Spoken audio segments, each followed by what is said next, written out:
প্রশ্ন করব? একজন মানুষের জীবনে সবচেয়ে গুরুত্বপূর্ণ কোনটি? ভালোবাসা নাকি মায়া? হঠাৎ এই প্রশ্ন কেন? বলো না। আমার তো মনে হয় ভালোবাসা। ভুল। মায়া।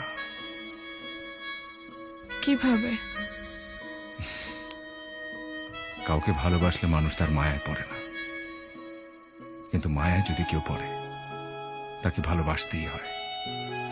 একজন মানুষ চাইলে অনেককে ভালোবাসতে পারে, কিন্তু মায়ায় শুধুমাত্র একজনেরই পড়ে। কাউকে ভালোবাসলে তাকে ছেড়ে আসা যায়, কিন্তু কারো মায়ায় পড়লে নিজেকে ছেড়ে আসতে হয়।